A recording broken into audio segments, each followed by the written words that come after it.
New developments tonight on the death of Tamir Rice. That's the 12-year-old boy who was shot and killed by a Cleveland police officer last month. Now, the medical examiner today ruling Tamir Rice's death a homicide. Police say Rice was pointing a pellet gun at people shortly before the officers pulled up and shot him. They mistook that pellet gun for a real firearm. Between when they drove up and he was killed was about 1.5 seconds. It happened in the blink of an eye. So is this enough to indict the officer? Joe Johns is out front. We want to warn you that some of what you are about to watch may be disturbing.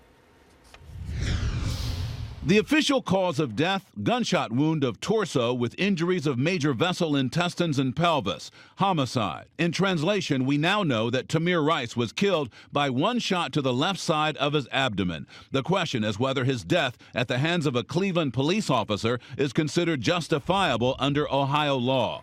The tragedy is still being investigated. One factor may be whether the officer knew he was facing a minor in spite of Tamir Rice's size. Former prosecutor Roger Caniff. Tamir was just a large child. He was 195 pounds, even though he was 12 years old.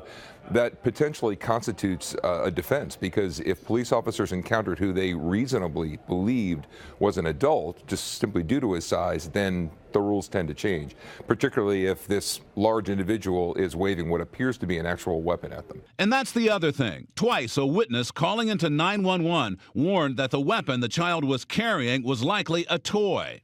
I'm sitting in the park at West Boulevard by the West Boulevard Rapid Transit Station. And there was a guy in there with a pistol. It's probably fake, but he's like pointing it at everybody. But that information apparently never got relayed to the officers responding to the call. Everybody's tied up on priorities. Supposed to be a guy sitting on the swings pointing a gun at people. So the officers may not have known that, one, he was a juvenile, and two, even more crucially, that they were dealing with what was probably a fake handgun. Another factor, the orange tip on the toy gun had been removed. The boy's family has already filed suit against the two officers. They want the officers charged before the grand jury hears the case. Tamir was a bright child. He had a promising future, and he was very talented in all sports. Soccer, basketball, football. He played the drums.